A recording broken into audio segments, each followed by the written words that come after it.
Roti sobek dari Jakarta, kisah mudik seorang menantu setelah 20 tahun. Selama 20 tahun menikah dan pindah ke Jakarta, putri dari Yogyakarta ini belum pernah sekalipun pulang ke kampung halamannya untuk merayakan Lebaran. Ibu mertuanya hanya membekalinya sekotak roti sobek, namun, saat kotak itu dibuka setibanya di rumah, seluruh keluarga membeku di tempat. Selamat datang di pilihan hatimu. 20 tahun adalah waktu yang sangat panjang, waktu yang menyimpan seluruh masa muda seseorang. Selama 20 kali gema takbir Lebaran berlalu, saya telah terbiasa dengan angin Jakarta yang ganas, terbiasa dengan pot anggrek bulan yang indah di ruang tamu, dan terbiasa dengan hidangan Lebaran yang disajikan sesuai tradisi keluarga suami saya. Nama saya Santi, seorang wanita yang tumbuh di bawah hangatnya mentari Yogyakarta. Lebaran di kampung halaman saya adalah musim di mana bunga flamboyan mekar dengan indahnya, menandakan datangnya hari kemenangan. Selalu menjadi tempat yang penuh dengan kehangatan dan keakraban antar tetangga. Selama 20 tahun hidup sebagai menantu, saya telah setia menjalankan peran saya sebagai menantu perempuan tertua, sebagai seorang istri, dan sebagai ibu dari seorang putra dan seorang putri. Namun, tidak sedetik pun saya melupakan kerinduan akan kampung halaman, dan rasa cemas akan orang tua saya yang semakin menua. Tahun ini, anak-anak saya sudah besar. Putra sulung saya sudah kuliah semester 4, dan putri bungsu saya sudah duduk di bangku SMA. Beban di pundak saya terasa lebih ringan. Pabrik roti milik keluarga suami, yang kami kelola dengan susah payah bersama suami, kini telah stabil. Beberapa adik ipar saya juga ikut membantu. Menjelang Lebaran, melihat mobil-mobil box yang mengangkut pesanan roti hilir mudik tanpa henti, hati saya dipenuhi perasaan yang tak terlukiskan. Semua orang akan pulang ke rumah mereka, tetapi rumah saya terasa begitu jauh. Malam itu, setelah makan malam, seluruh keluarga berkumpul sambil minum teh hangat. Suami saya, Budi, sedang berdiskusi dengan adik-adiknya tentang rencana pengiriman pesanan ke luar kota. Ibu mertua saya, Ibu Hartini, duduk diam di samping, tangannya memainkan kipas kecil meskipun udara tidak begitu panas. Beliau adalah wanita yang seumur hidupnya tinggal di Jakarta, selalu pendiam dan sangat hemat. Tetapi semua keputusan di rumah ini ada di tangannya. Selama 20 tahun, beliau tidak pernah bersikap ramah kepada saya, tetapi juga tidak pernah mengucapkan kata-kata yang menyakitkan. Segalanya berjalan sesuai aturan yang telah ditetapkannya, sama seperti kepribadiannya. Saya memandangi ibu mertua dan suami saya secara bergantian, akhirnya memberanikan diri untuk membuka suara. Ketegasan yang biasa saya tunjukkan saat memberi perintah di pabrik lenyap entah kemana. Suara saya bergetar pelan. Ibu, Mas, tahun ini ada yang ingin Santi sampaikan.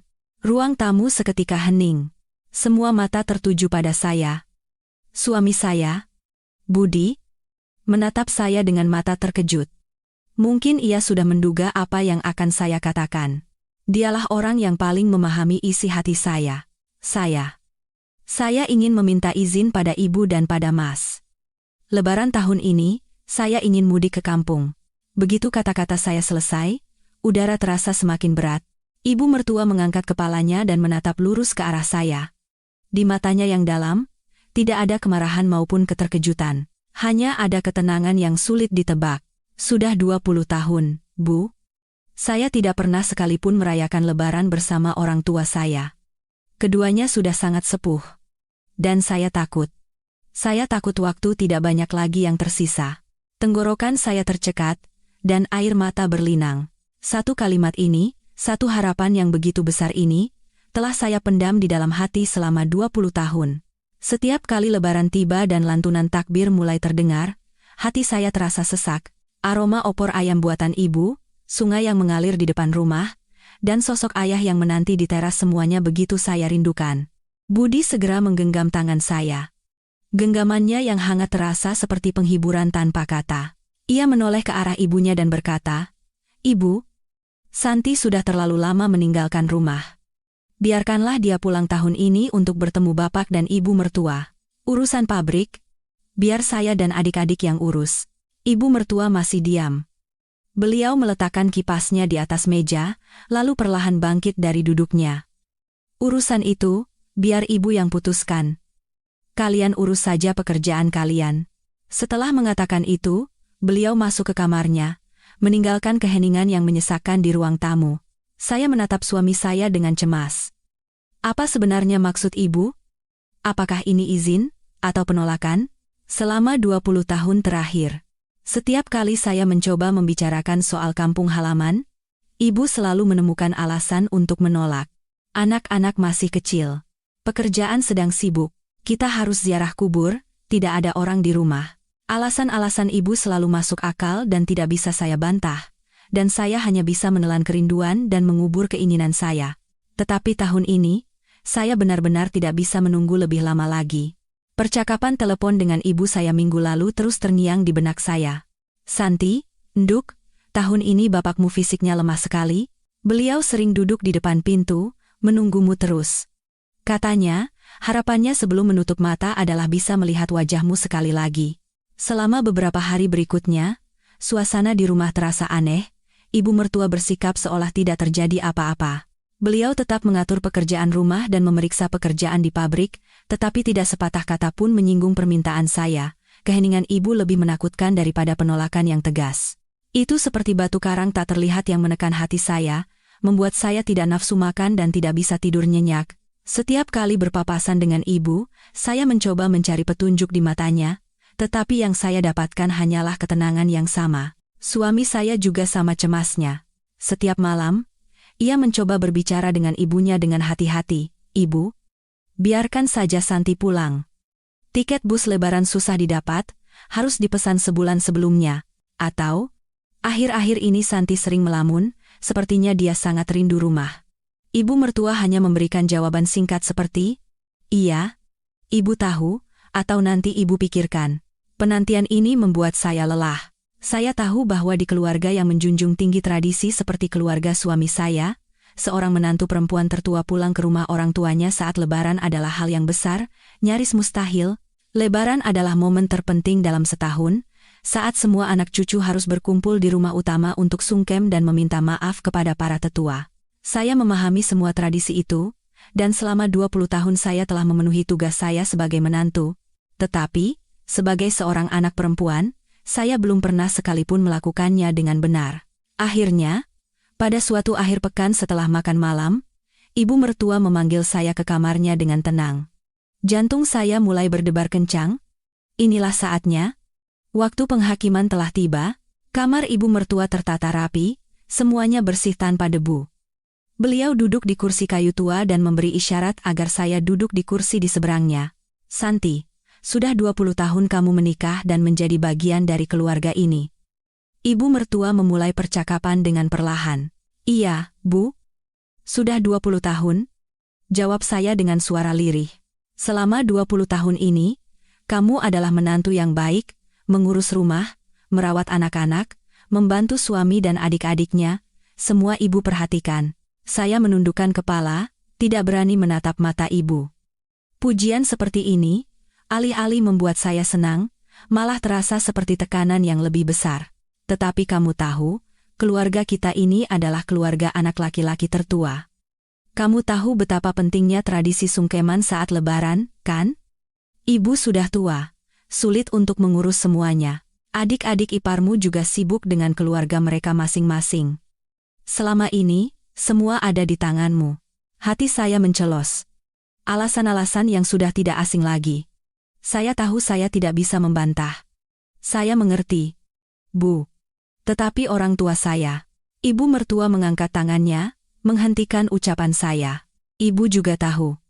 Bagi semua orang tua adalah harta yang berharga. Ibu bukan orang yang tidak berperasaan. Tapi, sudahkah kamu memikirkan perjalanannya? Maksud ibu? Saya bingung. Dari sini ke kampungmu itu jauh. Naik bus bisa seharian penuh. Saat musim mudik, banyak orang, banyak copet. Biayanya juga tidak sedikit. Kalau kamu pergi, siapa yang mengurus pekerjaan di sini? Kamu tahu kan, pabrik roti paling sibuk menjelang lebaran. Apa suami dan adik-adik iparmu bisa menangani semuanya sendiri? Setiap pertanyaan ibu terasa seperti bilah pisau kecil yang perlahan mengiris harapan saya. Semua yang beliau katakan benar. Tetapi, haruskah saya menerima kenyataan tidak bisa bertemu orang tua karena kebenaran-kebenaran itu? Saya hanya akan pergi seminggu, Bu. Saya akan naik bus malam agar pagi sampai. Setelah sungkeman, saya akan langsung kembali. Pekerjaan akan saya selesaikan semaksimal mungkin sebelum berangkat. Oleh-oleh untuk kerabat juga sudah saya siapkan. Saya berusaha menjelaskan rencana saya serasional mungkin. Ibu mertua menghela napas panjang. Kamu terlalu memandang mudah semuanya. Bagaimana dengan uang? Kamu tidak mungkin pulang dengan tangan kosong kan? Hadiah untuk orang tuamu, adikmu, kerabat di desa. Apa kata orang nanti kalau mereka melihat putri yang menikah ke Jakarta pulang setelah 20 tahun tanpa membawa oleh-oleh yang pantas?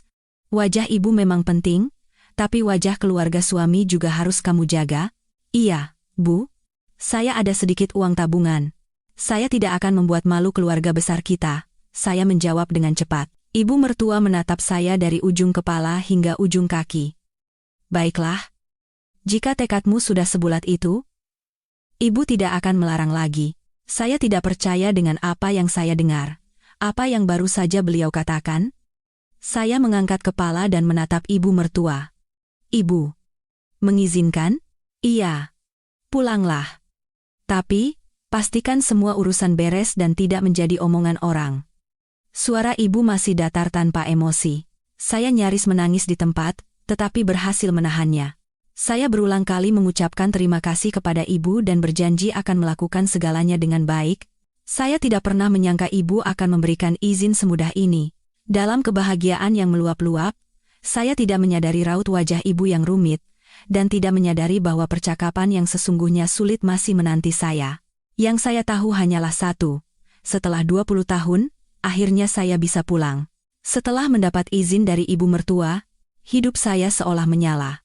Rasa cemas yang menekan saya selama beberapa hari terakhir hilang, digantikan oleh kegembiraan dan penantian yang mendalam. Saat membuka mata di pagi hari, yang pertama kali terlintas di benak saya bukan lagi daftar pesanan pabrik, melainkan wajah orang tua dan rumah di kampung. Saya bekerja dengan energi yang belum pernah ada sebelumnya. Untuk mendapatkan sedikit waktu lebih banyak mempersiapkan perjalanan terpenting dalam 20 tahun terakhir, saya menyelesaikan semua pekerjaan dengan cepat dan efisien. Hal pertama yang saya lakukan adalah membuat daftar panjang barang-barang yang harus dibeli. Kepulangan setelah 20 tahun saya ingin membawa seluruh Jakarta untuk keluarga saya. Saya ingin menebus semua kekurangan saya sebagai seorang anak perempuan yang merantau. Di akhir pekan, saya mengajak suami untuk berbelanja bersama. Budi tersenyum melihat saya yang sibuk, tetapi ada sedikit kekhawatiran di matanya. Sayang, jangan beli terlalu banyak, nanti berat, bagaimana membawanya? Saya melambaikan tangan dan tersenyum lebar. Seberat apapun, pasti bisa kubawa. Ini kan 20 tahun sekali. Mas, Bapak, Ibu, dan orang-orang di kampung harus tahu kalau kamu merawatku dengan baik. Saya membawa suami ke sebuah toko oleh-oleh terkenal di pusat kota. Saya membeli beberapa kotak sarang burung walet kualitas terbaik. Di kampung dulu, ini adalah barang yang sangat mewah. Kemudian, saya memilih satu set teh herbal ginseng yang mahal. Katanya baik untuk kesehatan orang tua dan bisa menenangkan pikiran. Saya yakin ayah yang gemar minum teh pasti akan senang. Saya juga membeli beberapa kaleng kue kering khas Jakarta yang dikemas dengan indah untuk dibagikan kepada kerabat. Setiap barang yang saya pilih dibungkus dengan kertas kado berwarna merah yang cantik. Selanjutnya, saya dan suami pergi ke sebuah pusat perbelanjaan besar. Saya ingin membelikan baju baru yang bagus untuk orang tua saya kenakan saat Lebaran. Untuk ibu, saya memilih satu set gamis bahan sutra berwarna ungu lembut yang anggun. Betapa cantiknya ibu mengenakan ini, setelah seumur hidup hanya memakai daster sederhana, batin saya. Untuk ayah, saya memilih kemeja koko berwarna abu-abu terang yang mewah, bahannya ringan dan sejuk, cocok untuk cuaca di selatan yang hangat. Saya yakin ayah akan merasa lebih nyaman dan senang saat bersilaturahmi dengan kerabat mengenakan baju ini. Giliran adik laki-laki saya, Agus. Sekarang ia juga sudah menjadi kepala keluarga. Saya memilihkan jam tangan yang elegan untuknya. Kacanya yang berkilauan tampak keren. Semoga adikku suka, pikir saya. Untuk adik ipar dan kedua keponakan saya juga memilih hadiah yang sesuai, mulai dari set kosmetik hingga baju-baju cantik. Saya berharap semua keluarga bisa merasakan ketulusan hati saya. Terakhir, saya membawa suami ke sebuah toko emas besar. Inilah hadiah terpenting yang ingin saya berikan kepada ibu. Saya sudah lama menabung uang darurat, khusus untuk hari ini. Saya memilih sepasang anting-anting emas dengan desain sederhana namun indah. Saya teringat, saat saya akan menikah, Ibu melepas satu-satunya anting yang beliau miliki dan memberikannya kepada saya. Sekarang, saya ingin membalasnya dengan hadiah yang lebih bermakna. Melihat tumpukan hadiah di atas tempat tidur, hati saya meluap oleh kebahagiaan.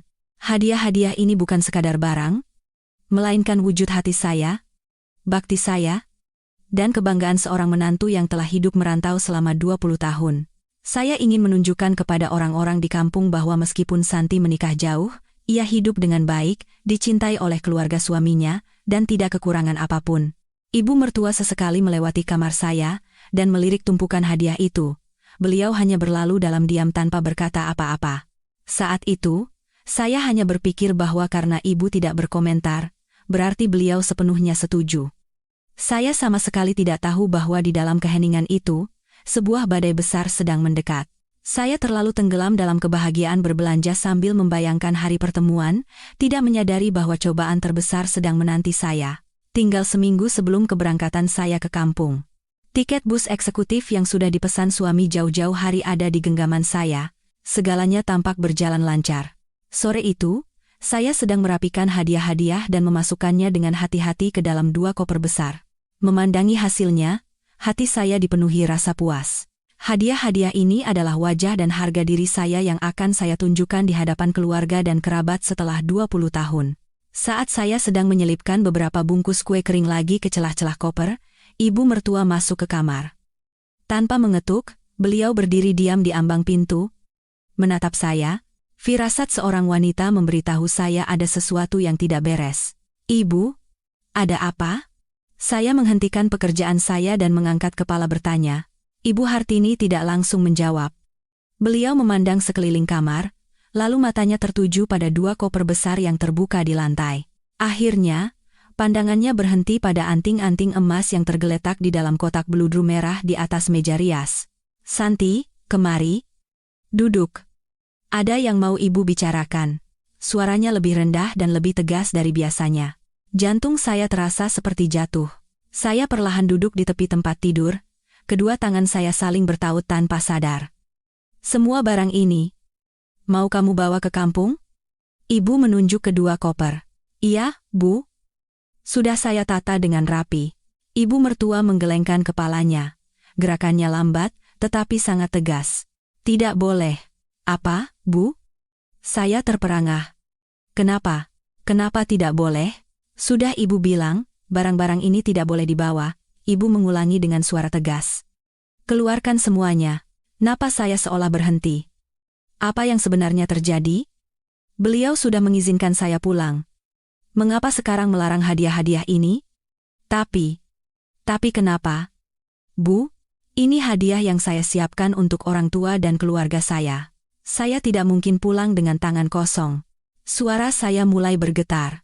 Siapa yang menyuruhmu pulang dengan tangan kosong? Ibu menatap saya.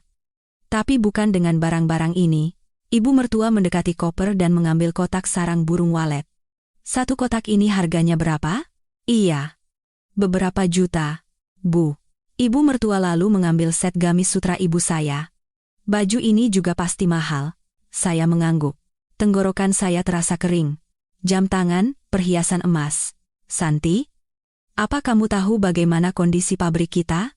Ibu mertua tiba-tiba mengubah topik pembicaraan. Iya, Bu. Saya dengar sedikit lebih sulit dari tahun-tahun sebelumnya, tapi masih baik-baik saja, kan? Baik-baik saja? Ibu mertua tersenyum sinis, senyum yang belum pernah saya lihat sebelumnya. Kamu hanya bekerja tanpa mau tahu.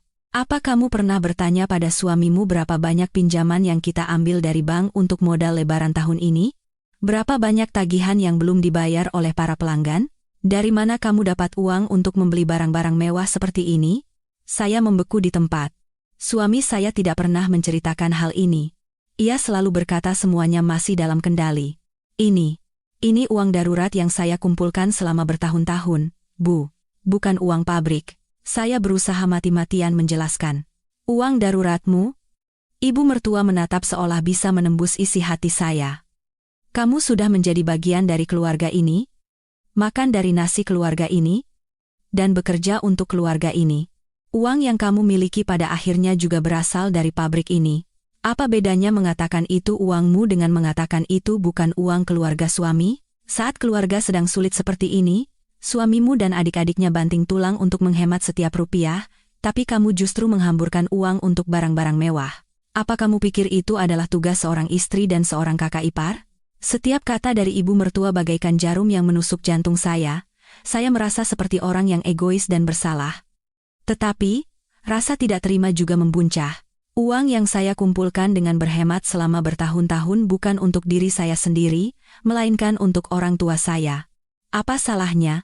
Saya hanya ingin membuat orang tua saya bahagia, Bu. Ini sudah 20 tahun, air mata saya mulai mengalir. Membuat mereka bahagia? Kalau kamu membawa barang-barang ini, orang tuamu mungkin akan senang sesaat. Tapi setelah itu, apa yang akan orang pikirkan? Mereka akan mengira keluarga suamimu sangat kaya. Lalu di masa depan, mereka akan mulai bergantung padamu. Adikmu, kerabatmu, semua akan melihat dan membandingkan. Pernahkah kamu memikirkan dampaknya nanti? Kebaikan yang tidak pada tempatnya bisa menjadi bencana, Nak. Logika ibu mertua begitu tajam sehingga saya tidak bisa membantahnya. Saya hanya bisa duduk tak berdaya, memandangi tumpukan hadiah yang telah saya siapkan dengan sepenuh hati. Di mata ibu, semua itu kini telah menjadi tumpukan kesombongan dan sumber bencana. Harapan dan kebanggaan saya hancur berkeping-keping dalam sekejap. Setelah percakapan berat dengan ibu mertua, kamar saya terasa dingin. 2 koper yang tadinya penuh dengan hadiah kini kosong melompong di tengah ruangan, seolah mengejek hati saya yang hancur. Saya terduduk di lantai, menangis tanpa suara. Semua rencana dan impian tentang kepulangan yang megah dan membanggakan telah runtuh. Rasa tidak adil dan ketidakberdayaan menyelimuti saya. Malam itu, saat suami saya pulang kerja dan melihat mata saya yang bengkak serta koper yang kosong, ia langsung tahu apa yang telah terjadi. Ia menghela napas panjang dan duduk di samping saya. Kamu sudah dengar dari ibu? Ya, saya mengangguk. Tidak ada kata yang bisa keluar. Maafkan aku. Seharusnya aku memberitahumu tentang kondisi pabrik sejak awal, tapi aku tidak ingin membuatmu khawatir. Budi merangkul pundak saya. Bukan karena itu. Aku tidak menyalahkanmu. Aku hanya tidak mengerti kenapa ibu memperlakukanku seperti ini. Aku hanya ingin berbakti pada orang tuaku. Apa itu juga salah? Ibu juga tidak bermaksud begitu. Beliau hanya khawatir akan masa depan. Kamu tahu kan? Ibu orangnya sangat hati-hati dan hemat. Jangan terlalu sedih, ya. Suami saya berusaha menghibur, tetapi hati saya tetap terasa berat. Saya tahu betapa sulit posisinya, berada di antara ibu dan istri. Saya tidak ingin membuatnya lebih sulit lagi. Keesokan paginya, saat saya masih tenggelam dalam kesedihan, ibu mertua memanggil saya. Di atas meja makan, selain sarapan seperti biasa, ada sesuatu yang sama sekali tidak saya duga. Sebuah kardus usang yang diikat seadanya dengan tali rafia. Kemarilah. Ibu Hartini memberi isyarat. Saya mendekat tanpa mengerti. Ibu tidak menyuruhmu pergi dengan tangan kosong. Ibu menunjuk ke kardus itu. Ini. Bawa ini sebagai oleh-oleh untuk besan.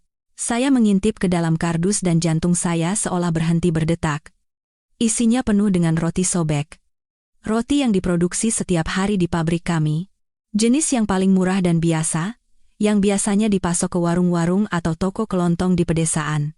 Roti yang kulitnya agak keras, dan isinya tidak begitu lembut roti yang sangat murah. Saya mengangkat kepala dan menatap ibu mertua dengan tatapan tidak percaya. Ibu, menyuruh saya membawa ini? Iya. Ini kan roti buatan rumah kita sendiri, rasanya enak dan praktis. Bilang pada besan ini hadiah dari kita. Di perjalanan, kalau lapar, bisa dimakan sekeluarga. Sekali dayung 2-3 pulau terlampaui, kan? Ibu mertua berbicara dengan santai, seolah ini adalah hadiah yang sangat masuk akal. Rasa hina dan amarah naik hingga ke tenggorokan. 20 tahun? Selama 20 tahun, saya telah bekerja keras di rumah ini, melakukan segalanya dengan sempurna, dan sekarang, di hari kepulangan saya untuk bertemu orang tua, hadiah yang diberikan keluarga suami hanyalah sekotak roti murah. Ini bukan hanya penghinaan terhadap saya, tetapi juga terhadap seluruh keluarga saya. Saya tidak mau bawa.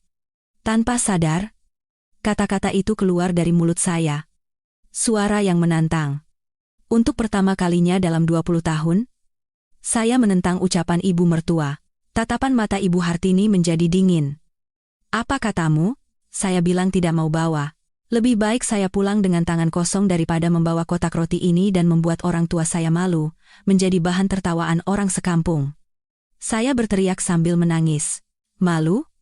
Tertawaan? Suara ibu mertua meninggi. Kamu hanya memikirkan gengsi kosongmu itu? Sekotak roti ini mungkin tidak seberapa harganya, tapi di dalamnya ada keringat dan kerja keras seluruh keluarga kita. Jauh lebih bersih dan bermakna daripada hadiah-hadiah mewah yang mau kamu beli. Kalau tidak mau bawa, ya sudah. Tetaplah di rumah. Jangan berpikir untuk pergi kemana-mana. Setelah selesai berbicara, ibu berbalik dan pergi, meninggalkan saya termangu di tengah ruang makan bersama kardus roti itu. Di mata saya sekarang, kardus itu bukan hanya berisi roti, di dalamnya terkandung semua penghinaan dan kekejaman yang harus saya tanggung. Saya tahu saya tidak punya pilihan lain. Jika saya tidak setuju, ibu mertua tidak akan pernah membiarkan saya pergi. Haruskah impian saya untuk pulang setelah 20 tahun kandas hanya karena sekotak roti ini? Seharian itu, saya bekerja dalam diam seperti bayangan. Amarah yang tertahan di tenggorokan membuat saya tidak bisa menelan sesuap nasi pun. Suami saya, yang mengetahui situasinya, hanya bisa menghela napas panjang dan menghibur saya, lalu pergi karena sibuk dengan pekerjaan akhir tahun. Ia berjanji akan mencoba berbicara lagi dengan ibunya, tetapi saya tahu itu sia-sia. Keputusan yang telah dibuat ibu mertua tidak bisa diubah oleh siapapun. Malam harinya, saat saya duduk di kamar memandangi kotak-kotak hadiah yang kosong sambil menangis dalam hati, ibu mertua masuk lagi. Kali ini, beliau tidak sendirian. Di tangannya ada sebuah kantong plastik berisi beberapa potong pakaian bekas saya. Ini. Beberapa daster bekasmu. Masih layak pakai. Masukkan ke dalam kardus roti itu dan berikan pada ibumu di kampung. Bisa dipakai saat bekerja di sawah, kan? Sayang kalau dibuang. Saya membeku di tempat. Sungguh tidak bisa dipercaya. Ibu mertua tidak hanya menyuruh saya membawa roti, tetapi juga pakaian bekas.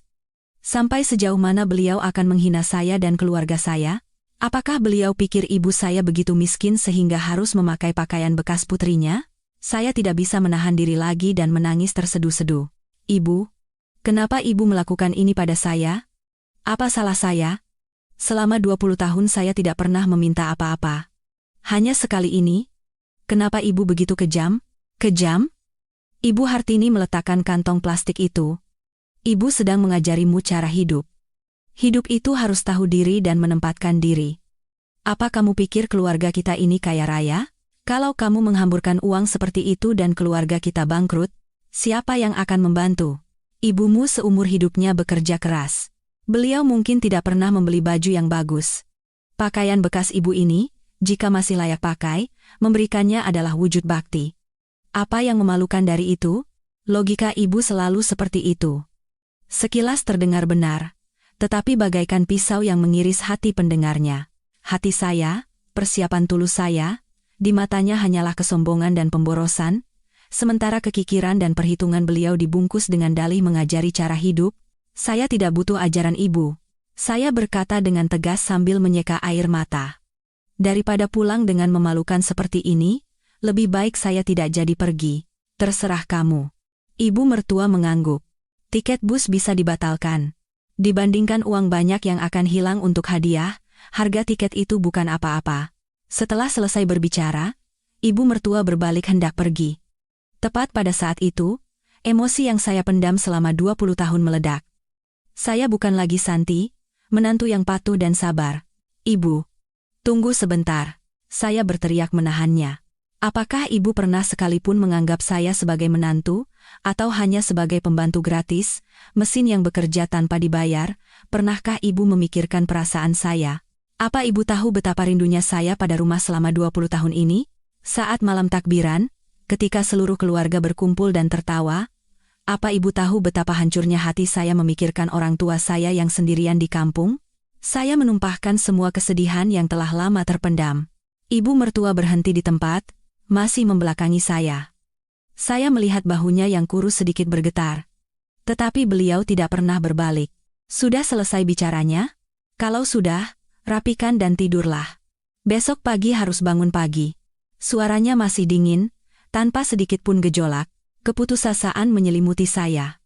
Saya sadar semua kata-kata saya, semua air mata saya, sia-sia. Di rumah ini, saya tidak akan pernah mendapatkan pengertian dan empati. Saya hanyalah orang asing yang terikat dalam sangkar bernama menantu. Malam itu, saya menangis hingga air mata saya kering. Suami saya pulang dan hatinya hancur melihat keadaan saya. Ia masuk ke kamar ibunya dan berbicara lama sekali. Saya tidak bisa mendengar dengan jelas apa yang mereka bicarakan, tetapi sesekali terdengar suara suami saya yang memohon dan desahan panjang ibunya. Tak lama kemudian, suami saya kembali ke kamar dengan wajah lelah. "Sayang, untuk kali ini saja, turuti kemauan ibu," katanya. "Kalau kamu setuju membawa kardus roti itu, beliau tidak akan melarang lagi. Kita mengalah sedikit saja demi kedamaian di rumah. Yang penting kan kamu bisa pulang dan melihat wajah orang tuamu." Saya menatap suami saya. Hati saya perih. Pada akhirnya, saya harus mengalah lagi. Mimpi reuni setelah 20 tahun harus saya tukar dengan penghinaan ini. Hari keberangkatan ke kampung adalah hari di akhir musim kemarau. Jakarta diguyur gerimis dingin. Rasa dingin itu seolah meresap hingga ke dalam hati saya. Suami saya mengantar saya ke terminal bus Pulau Gebang. Di kursi belakang mobil, alih-alih 2 koper mewah, hanya ada sebuah ransel kecil berisi beberapa potong pakaian saya dan sebuah kardus roti yang diikat erat dengan tali rafia. Pemandangan yang begitu menyedihkan dan memilukan. Selama perjalanan, kami berdua tidak berbicara. Saya memandangi orang-orang yang sibuk berlalu lalang di luar jendela. Di tangan mereka semua ada tentengan besar dan kecil, wajah mereka penuh dengan kegembiraan akan reuni. Hanya saya yang membawa hati yang berat. Rasa sedih kembali membuncah, membuat hidung saya perih. "Jangan terlalu sedih," Budi meletakkan tangannya di bahu saya. "Nanti sesampainya di kampung, ceritakan saja kondisi keluarga kita apa adanya pada bapak dan ibu. Mereka pasti akan mengerti, mereka mungkin mengerti. Tapi betapa sakit hati dan khawatirnya mereka nanti. Mereka akan berpikir putri mereka menderita dan diperlakukan tidak baik oleh mertuanya." Suara saya serak. "Nanti aku akan telepon dan jelaskan. Aku akan bilang ini salahku karena belum bisa membuatmu hidup lebih berkecukupan." Saya menggeleng. "Bukan salahmu. Aku hanya menyalahkan takdirku yang membuatku berada dalam situasi ini." Sesampainya di terminal, pemandangan di sana semakin membuat hati saya sakit. Terminal yang penuh sesak dengan para pemudik, masing-masing membawa barang bawaan yang banyak. Kotak-kotak kue kering yang dibungkus cantik, keranjang buah segar, pot-pot anggrek yang dikemas rapi. Orang-orang melirik saya yang hanya membawa sebuah ransel dan kardus usang. Di mata mereka ada sedikit rasa kasihan. Mungkin mereka berpikir saya adalah seorang perantau yang tidak mampu membeli oleh-oleh yang layak untuk dibawa pulang. Budi membantu saya menaikkan barang bawaan ke dalam bus. Ia berpesan berkali-kali agar saya hati-hati di jalan, menjaga kesehatan, dan segera menelepon setibanya di sana. Melihat wajahnya yang cemas, hati saya sedikit luluh. Setidaknya, di sisi saya ada suami yang mencintai dan mengerti saya. "Masuklah. Busnya akan segera berangkat." Ia menyelipkan segulung uang ke tangan saya. "Pakai ini untuk uang saku. Belikan hadiah untuk keponakanmu." Saya menolak tangannya. "Tidak usah.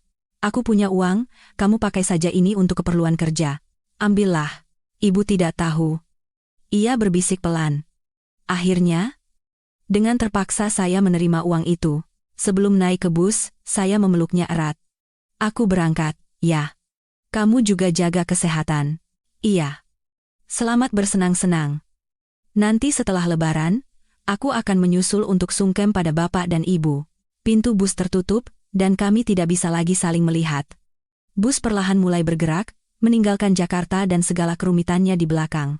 Saya mencari kursi saya, meletakkan ransel di rak atas, dan mendorong kardus roti ke bawah kursi.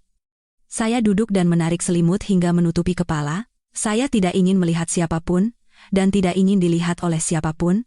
Saya hanya berharap bisa tidur panjang, dan saat membuka mata, saya sudah berada dalam pelukan orang tua saya. Semalaman bus melaju. Suara mesin, obrolan orang-orang, lagu dangdut yang keras dari pengeras suara bus semuanya tidak masuk ke telinga saya. Di kepala saya hanya ada satu pikiran, nanti sesampainya di rumah, apa yang harus aku jelaskan pada orang tua? Bagaimana adikku, kerabatku, dan orang-orang sekampung akan memandangku? 20 tahun adalah waktu yang panjang, waktu di mana seseorang bisa mencapai kesuksesan besar. Tetapi saya, yang kembali setelah 20 tahun, hanya membawa sekotak roti. Rasa malu dan rendah diri semakin besar, mencekik jantung saya. Bus ini seolah tidak membawa saya menuju keluarga yang saya cintai, melainkan menuju sebuah panggung pertemuan yang sulit dan memalukan. Sekitar tengah malam, bus berhenti di sebuah rumah makan. Orang-orang turun untuk makan atau ke kamar kecil. Saya tidak lapar, jadi saya hanya membeli sebotol air mineral dan duduk sendirian di tempat yang sepi. Tiba-tiba, ponsel di saku saya berdering. Adik saya, Agus. Jantung saya berdetak sedikit lebih cepat. Saya menarik napas dalam-dalam, berusaha membuat suara saya setenang mungkin, lalu menekan tombol jawab. Halo, Gus. Mbak? Mbak Santi? Suara Agus penuh dengan kegembiraan dan antusiasme. Sudah naik bus? Sampai mana? Mendengar suara adik yang saya rindukan, emosi yang tertahan rasanya ingin meledak. Saya menggigit bibir kuat-kuat agar tidak menangis. Iya, sudah. Ini lagi di rumah makan. Mungkin besok pagi sampai. Wah, asyik. Satu rumah nungguin Mbak lo. Bapak sama ibu bolak-balik ke depan terus. Ibu sudah masak opor ayam satu panci besar buat Mbak. Setiap kata Agus bagaikan pisau kecil yang mengiris hati saya. Betapa keluarga menantikan saya. Dan betapa besar kekecewaan yang akan saya berikan pada mereka. Bapak sama ibu sehat, kan? Saya berusaha mengalihkan pembicaraan. Sehat. Cuma ya, karena sudah tua, sering mengeluh pegal-pegal. Tapi sejak dengar kabar Mbak mau pulang, wajah mereka cerah sekali, kelihatan jauh lebih sehat. Anak-anakku juga nungguin banget. Mereka nanya terus, Budhe dari Jakarta bawa oleh-oleh apa? Pertanyaan polos seorang anak kembali membuat saya membeku. Oleh-oleh. Lagi-lagi oleh-oleh. Tentu saja Budhe bawa oleh-oleh buat keponakan, kata saya berbohong, merasakan suara saya mulai serak. Asyik, oleh-oleh dari Jakarta, pasti bagus banget. Mbak? Nanti pas sampai, aku jemput ya sama temanku naik motor ke terminal? Agus bertanya dengan ramah. Kebaikan adik saya justru membuat saya semakin sulit. Apa yang harus saya jawab? Saya tidak mungkin berkata, tidak usah, Mbak cuma bawa ransel sama kardus roti. Tidak usah, Gus. Barangnya tidak banyak, kok, ringan. Aku bisa naik ojek sendiri. Kamu di rumah saja temani bapak sama ibu. Ringan? Pulang 20 tahun sekali kok barangnya sedikit? Mbak jangan terlalu hemat dong, kata Agus, sepertinya bingung. Aku bawa uang tunai saja. Biar nanti bapak sama ibu bisa beli sendiri apa yang mereka suka. Saya terpaksa mencari alasan lain. Itulah kebohongan paling masuk akal yang bisa saya pikirkan saat itu. Oh, begitu juga bagus, sih. Agus sepertinya percaya. Ya sudah, Mbak pasti capek, istirahat saja. Besok pagi kalau sudah sampai terminal, telepon, ya? Iya, oke. Kamu juga tidur sana. Setelah menutup telepon, saya menghela napas panjang. Percakapan singkat itu terasa melelahkan seperti habis bertengkar hebat. Saya harus berbohong dan menyembunyikan kebenaran. Saya sangat membenci diri saya yang seperti ini. Tapi apa yang bisa saya lakukan? Saya tidak mungkin berkata jujur. Gus, sebenarnya Mbak cuma bawa sekardus roti. Ibu mertua tidak mengizinkan Mbak bawa apa-apa lagi. Jika saya mengatakan itu, seluruh keluarga akan semakin khawatir, dan mungkin akan timbul konflik antar besan. Dengan hati yang berat, saya kembali naik ke bus. Kebohongan itu memang menyelamatkan saya untuk sementara, tetapi tidak bisa menyembunyikan kebenaran. Besok pagi, saat saya menginjakan kaki di rumah, semua orang akan tahu. Saya harus menghadapi tatapan mereka, rasa penasaran mereka, dan mungkin kekecewaan mereka. Mengapa sisa perjalanan pulang ini terasa begitu jauh dan berat? Menjelang fajar, bus akhirnya memasuki wilayah kampung halaman saya. Di balik jendela yang berembun, pemandangan yang akrab mulai terlihat. Barisan pohon bambu di tepi sungai, hamparan sawah yang diselimuti kabut pagi, dan atap-atap genteng merah yang tersembunyi di balik kebun buah. Perasaan rindu yang tak terlukiskan membuncah di hati saya. Sebanyak apapun kesedihan yang saya bawa pulang, tempat ini tetaplah kampung halaman saya, tempat akar saya berada. Bus berhenti di terminal. Saya menyampirkan ransel dan dengan susah payah menarik kardus roti dari bawah kursi. Begitu turun dari bus, udara hangat dan bersih khas pedesaan menyambut saya. sangat berbeda dengan udara Jakarta yang lembab dan dingin. Belum sempat saya menenangkan diri, sebuah suara yang akrab terdengar. Mbak Santi. Di seberang jalan, adik saya Agus berdiri sambil melambaikan tangan dengan penuh semangat.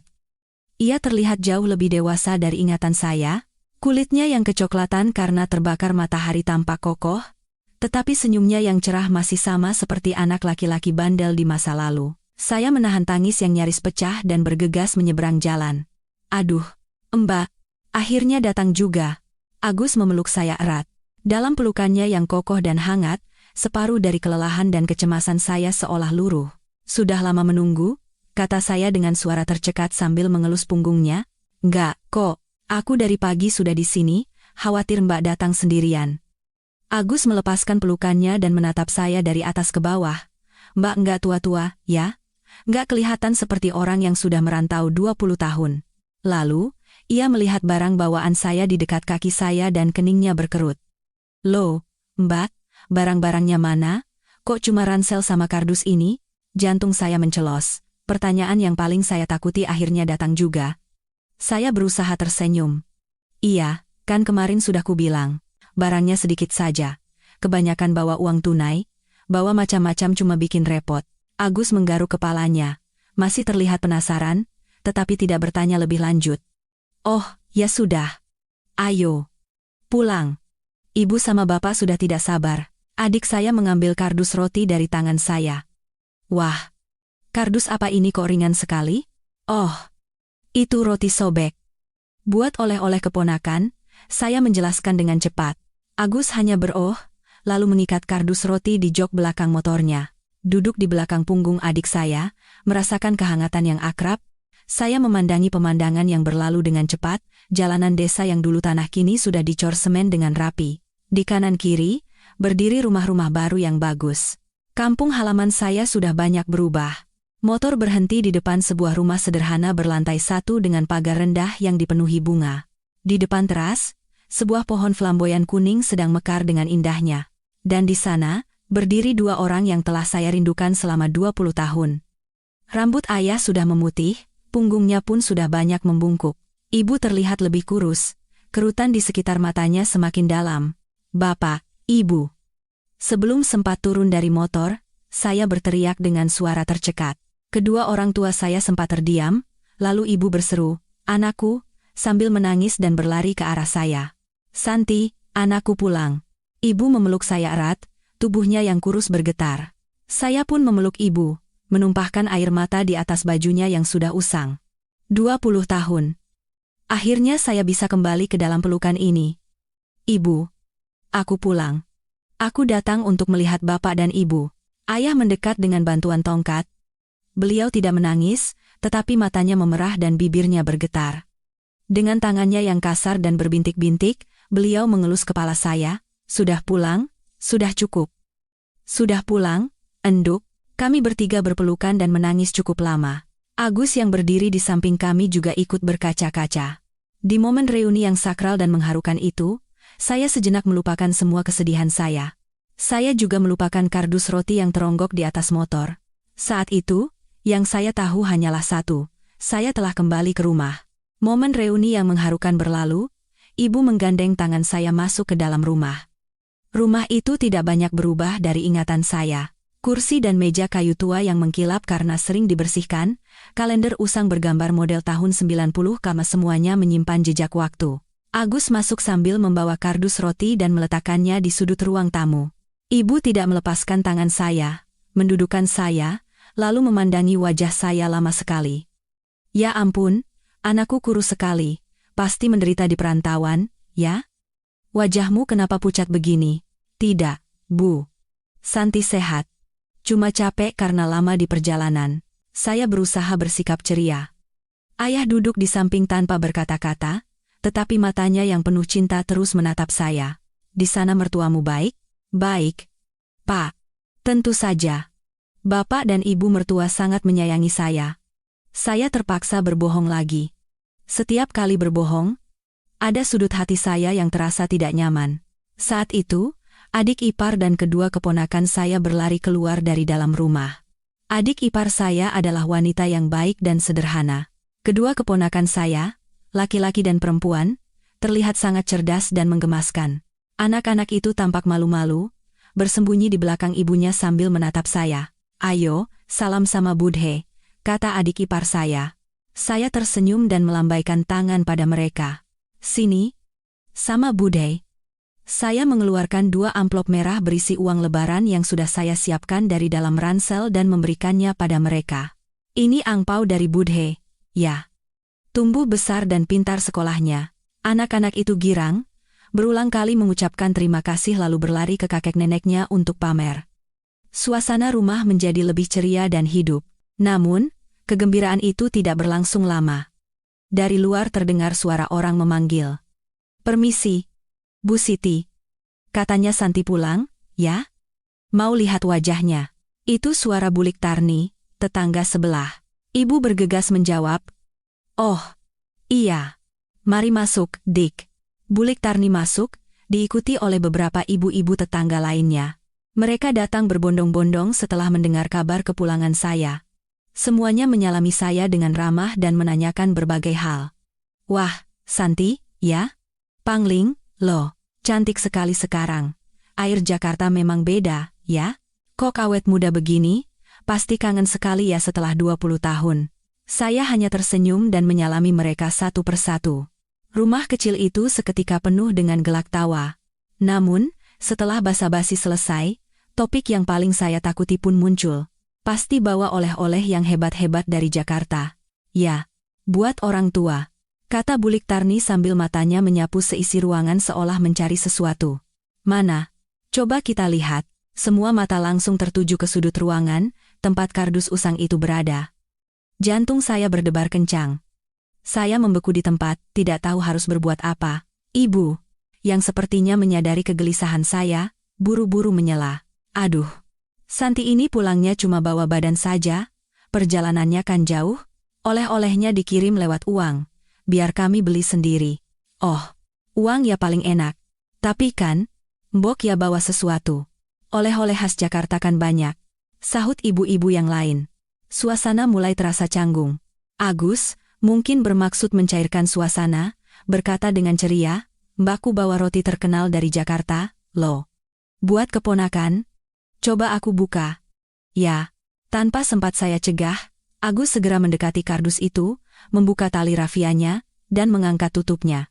Di dalamnya, tumpukan roti sobek berwarna kecoklatan memenuhi kardus.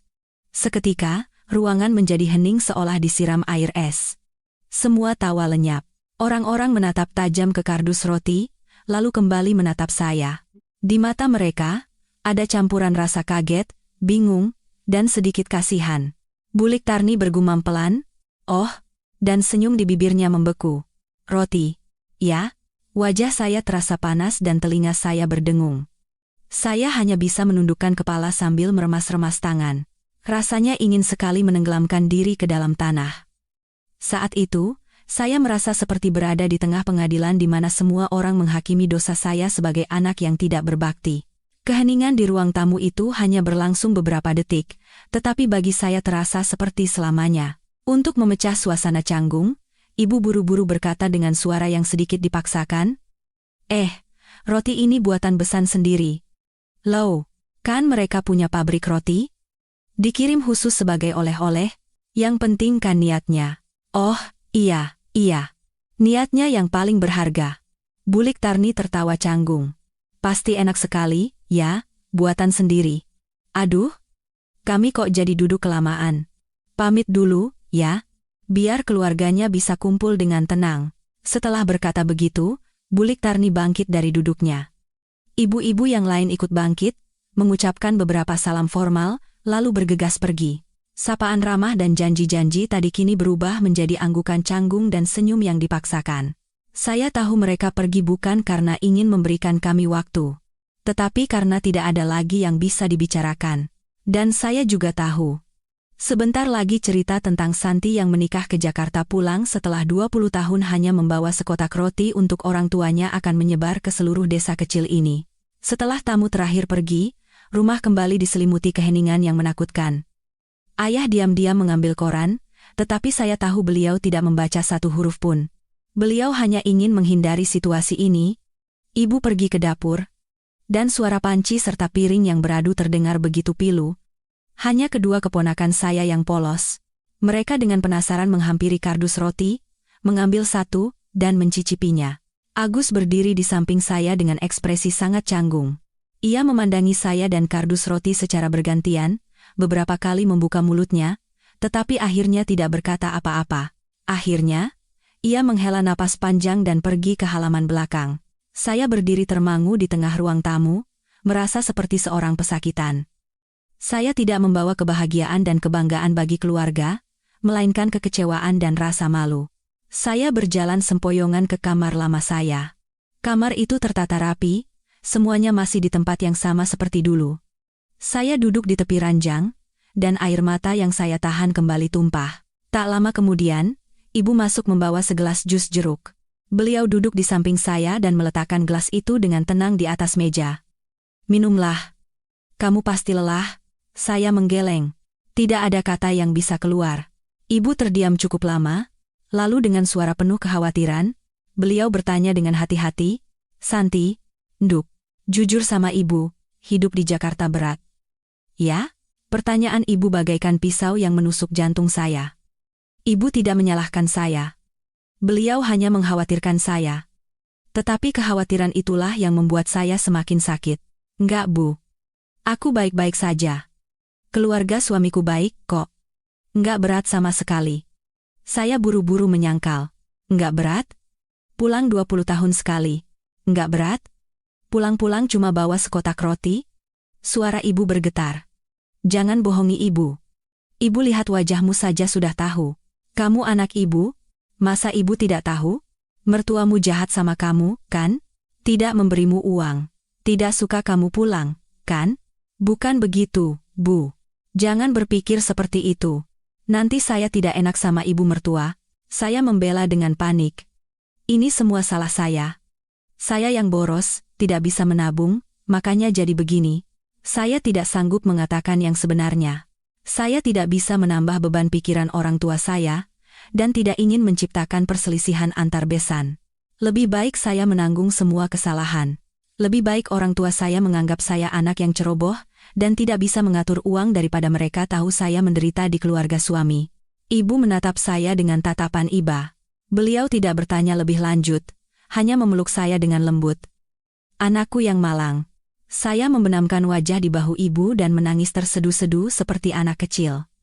Kekecewaan keluarga, cemoohan tetangga, semua itu tidak lagi penting.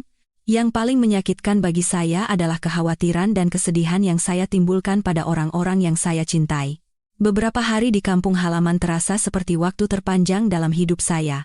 Desa yang menjelang Lebaran seharusnya penuh semangat. Setiap rumah sibuk membuat ketupat dan aneka kue, anak-anak berlarian di jalanan dengan baju baru. Tetapi, semua kegembiraan itu seolah bukan milik saya. Di rumah saya sendiri, saya justru merasa seperti orang asing, tersisih dan kesepian. Keluarga saya berusaha bersikap seolah tidak terjadi apa-apa. Ibu tetap memasak makanan kesukaan saya, ayah duduk di teras menceritakan kisah-kisah lama. Agus dan istrinya juga terus mengajak saya mengobrol dan memperhatikan saya. Tetapi di balik semua perhatian itu, saya bisa merasakan jarak yang tak terlihat dan kesedihan yang tak terucap. Semakin mereka berusaha baik kepada saya, semakin besar rasa bersalah yang saya rasakan. Kardus roti itu masih tergeletak di sudut ruang tamu, menjadi saksi bisu kemalangan saya. Bahkan kedua keponakan saya, setelah mencicipinya sekali, tidak lagi menyentuhnya karena rasanya tidak enak. Kardus itu hanya diam di sana, setiap hari melukai hati saya. Saya enggan keluar rumah. Saya takut berpapasan dengan tatapan orang-orang desa. Tamu-tamu yang sesekali datang ke rumah juga tidak lagi bertanya tentang oleh-oleh. Mereka hanya menatap saya dengan pandangan kasihan, lalu mengalihkan pembicaraan ke soal panen atau cuaca. Saya tahu, di mata mereka saya adalah orang yang malang. Seorang putri yang gagal di perantauan. Suatu kali, saat saya sedang membantu ibu memotong sayuran di dapur, saya tidak sengaja mendengar percakapan dua ibu-ibu tetangga yang lewat. "Kasihan ya, anaknya Bu Siti itu. 20 tahun tidak ada kabar, sekalinya pulang cuma bawa sekotak roti. Pasti usahanya di Jakarta gagal, hidupnya susah." "Iya. Makanya, Kalau menikah jauh ya begitu itu. Ada enaknya. Ada tidak enaknya. Mendingan tinggal dekat, biar cuma makan bubur bisa dibagi-bagi. Jantung saya serasa jatuh. Saya bergegas lari ke kamar dan membanting pintu. Saya tahu mereka tidak bermaksud jahat. Mereka hanya berbicara sesuai dengan apa yang mereka lihat, tetapi kata-kata tanpa sengaja itu sangat menyakitkan. Saya merasa telah mencoreng arang di wajah seluruh keluarga saya. Orang tua saya, yang seumur hidupnya hidup baik-baik dan dihormati tetangga, kini menjadi bahan kasihan dan gunjingan karena saya. Saya mulai menyesali keputusan saya untuk pulang. Seharusnya aku tidak datang. Seharusnya aku tetap di Jakarta. Kalau begitu, setidaknya dalam ingatan orang-orang, saya akan tetap menjadi Santi yang dulu, kebanggaan keluarga yang menikah ke Jakarta. Setidaknya orang tua saya bisa dengan bangga mengatakan bahwa putri mereka hidup dengan sangat baik, tetapi sekarang, dengan tangan saya sendiri, saya telah menghancurkan ilusi indah itu. Saya datang bukan untuk membawa kegembiraan, melainkan untuk menyingkap kebenaran yang menyedihkan dan memalukan. Malam-malam di kampung, saya tidak bisa tidur. Saya merenungkan 20 tahun terakhir. Saya mengorbankan masa muda dan menahan rindu demi memenuhi tugas sebagai menantu. Saya merasa berhak atas kepulangan yang membanggakan, tetapi kenyataannya begitu kejam. Saya bertanya pada diri sendiri, apakah pilihan hidup saya ini adalah sebuah kesalahan? Apakah kesabaran saya tidak ada artinya? Ribuan pertanyaan berputar di kepala saya tanpa jawaban. Saya merasa terperosok dalam kubangan rasa rendah diri dan penderitaan. Pada satu lebaran, saat saya sedang duduk sendirian di tepi sungai memandangi eceng gondok yang hanyut, Agus datang. Ia duduk di samping saya tanpa berkata apa-apa, lalu menyalakan sebatang rokok. Sudah lama sekali saya tidak melihat adik saya merokok, Mbak. Akhirnya ia membuka suara setelah beberapa saat. Suaranya serak. Jangan disembunyikan lagi. Kalau ada apa-apa, cerita saja. Biar hatimu lega. Saya memalingkan wajah, menyembunyikan air mata yang hendak jatuh. Enggak ada apa-apa. Mbak baik-baik saja. Baik-baik saja? Agus tersenyum sedih. Mbak coba lihat cermin.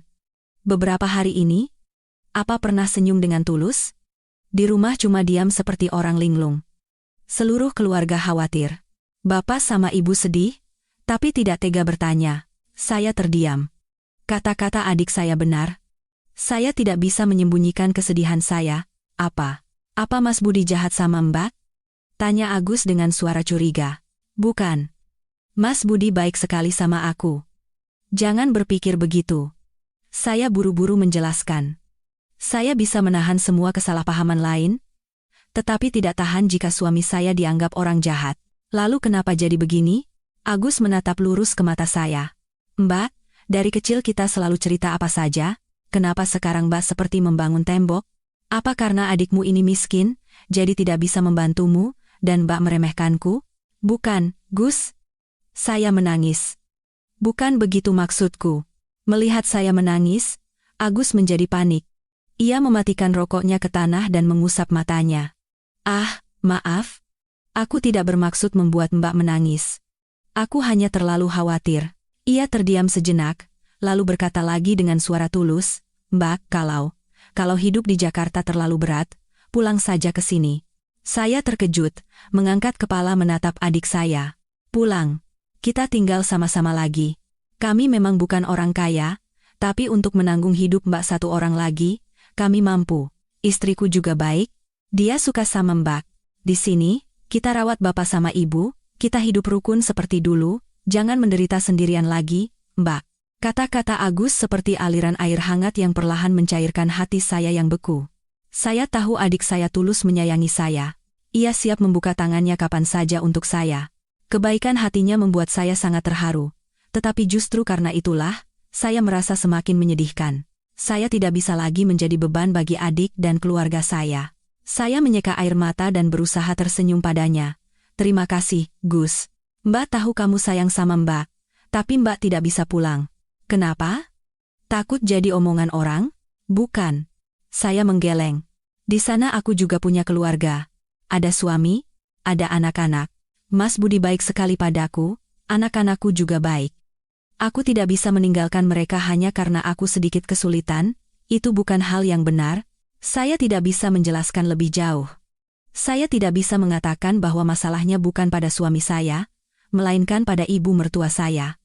Itu hanya akan membuat segalanya semakin rumit. Kejadian kali ini anggap saja seperti kecelakaan, jangan terlalu khawatir.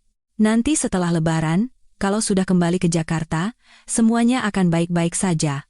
Saya berusaha meyakinkan adik saya. Agus menatap saya dengan ragu, tetapi tidak bertanya lebih lanjut. Ia tahu sifat saya yang tidak akan berubah jika sudah membuat keputusan. Kalau Mbak sudah berkata begitu. Ia menghela napas. Tapi ingat satu hal. Apapun yang terjadi, di sini selalu rumah Mbak. Aku, Bapak, dan Ibu akan selalu menunggumu. Mengerti? Terima kasih. Adikku. Saya tersenyum pada adik saya. Senyum tulus pertama saya dalam beberapa hari. Hati saya masih berat, tetapi saya bisa merasakan sedikit kehangatan. Meskipun saya gagal dan memalukan, saya selalu punya tempat untuk kembali, selalu ada orang-orang terkasih yang akan berada di sisi saya. Hanya dengan itu, saya merasa bisa mengatasi segalanya. Pagi hari Lebaran, suasana di rumah semakin muram. Seharusnya ini adalah hari paling bahagia, di mana seluruh keluarga berkumpul menyiapkan hidangan Lebaran. Tetapi tahun ini, tidak ada suara tawa. Ayah duduk diam di teras, memandang jauh. Agus dan istrinya bekerja dalam diam. Hanya suara kokok ayam di halaman dan suara pisau ibu yang beradu dengan talenan di dapur yang memecah kesunyian. Saya bangun pagi-pagi, ingin membantu melakukan sesuatu untuk menenangkan hati, tetapi ibu bersikeras menyuruh saya beristirahat. Kamu pasti lelah habis perjalanan jauh. Istirahat saja. Di sini biar ibu dan istri Agus yang urus. Saya tahu ibu menyayangi saya, tetapi perhatian itu justru membuat saya semakin kesepian. Saya hanya mondar-mandir di rumah, tidak tahu harus berbuat apa. Tiba-tiba, mata saya tertuju pada kardus roti di sudut ruang tamu. Sudah beberapa hari, tetapi kardus itu masih di sana, sedikit berdebu. Melihatnya, hati saya kembali perih. Itulah sumber dari semua masalah ini. Tak lama kemudian, ibu keluar dari dapur membawa sebuah piring. Beliau melihat sekeliling, lalu mendesah saat melihat kardus roti itu. Roti itu, kalau dibiarkan begitu bisa jamuran. Nanti ambil beberapa buat anak-anak, sisanya kita bagi-bagikan saja ke tetangga. Sayang kalau dibuang. Mendengar itu, saya buru-buru mencegah. Bu, biarkan saja. Roti tidak enak begitu. Buat apa dibagikan? Nanti malah jadi bahan tertawaan. Kita juga harus menghargai pemberian orang. Ibu menggeleng. Nanti kita bilang ini oleh-oleh dari anak yang jauh. Mereka pasti akan menghargai niatnya. Lagi pula, membuang makanan itu dosa. Setelah berkata begitu, ibu mendekati kardus roti. Tanpa sempat saya cegah lagi, beliau mencoba mengangkat kardus itu, tetapi tiba-tiba berhenti. Beliau mengerutkan kening, lalu mencoba mengangkatnya lagi. Loh, aneh. Kata ibu pada dirinya sendiri. Kenapa, Bu? Tanya saya penasaran. Tidak, kardus ini kelihatannya ringan, tapi kenapa pas diangkat berat sekali, ya? Ibu menatap saya dengan bingung. Saya juga merasa aneh. Waktu di terminal, Agus bilang kardus ini ringan, kenapa sekarang jadi berat? Mungkin karena ibu sudah tua, tenaganya berkurang, kata saya mencoba membantu. Ibu seolah tidak butuh bantuan. Beliau langsung membuka tutup kardus itu. Beliau mengulurkan tangan untuk mengambil roti yang paling atas. Tetapi, begitu tangannya menyentuh roti itu, beliau kembali terkejut. Santi. Sini. Coba lihat ini. Panggil ibu dengan suara yang berbeda. Saya mendekat dan mengintip ke dalam kardus. Masih sama? Tumpukan roti kecoklatan. Tidak ada yang aneh. Kenapa? Bu? Coba kamu angkat satu. Dengan penasaran, saya mengambil roti yang paling atas. Dan seketika, saya juga merasakan keanehan. Ukuran rotinya biasa, tetapi beratnya luar biasa. Rasanya bukan seperti memegang roti yang empuk, melainkan seperti memegang batu bata. Nah, kan? Benar kataku. Kata ibu. Roti apa ini kok berat seperti batu? Apa adonannya gagal? Jadi bantat? Nanti bisa sakit perut kalau dimakan. Ibu membolak-balik roti itu dengan cemas. Beliau mencoba membelah roti itu dengan kedua tangannya. Tetapi anehnya, roti itu sangat keras, butuh tenaga ekstra untuk membelahnya. Ya ampun, Ini pasti sudah tidak layak makan. Lihat ini, isinya. Ibu berhasil membelah roti itu. Begitu melihat ke dalam, beliau tiba-tiba berhenti bicara. Matanya membelalak, tangannya gemetar. Piring yang dipegangnya jatuh ke lantai dengan suara perang dan pecah berkeping-keping. Ibu. Kenapa? Bu. Saya kaget dan menopang tubuh ibu. Ibu tidak menjawab, malah mengangkat roti itu ke depan mata saya, jarinya yang gemetar menunjuk ke dalam roti. Saya mengikuti arah telunjuk ibu, melihat ke dalam roti, dan saat itu juga, seluruh tubuh saya ikut membeku. Di dalam roti yang berwarna kuning itu, bukan remah-remah roti, melainkan sesuatu berwarna kebiruan dan kemerahan yang dibungkus plastik tipis. Saya mengucek mata beberapa kali. Saya tidak percaya dengan apa yang saya lihat. Di dalam roti yang telah dilubangi dengan rapi, tumpukan uang yang dibungkus dengan plastik wrap tersusun dengan padat. Uang pecahan 100.000 dan 50.000 rupiah terlihat jelas. Ya Tuhan! Ini apa? Gumam. Ibu dengan suara bergetar. Ibu terduduk di lantai, masih memegang potongan roti dengan mata terbelalak menatap saya. Saya juga benar-benar terkejut. Pikiran saya kosong. Apa yang sebenarnya terjadi? Kenapa ada uang di dalam roti?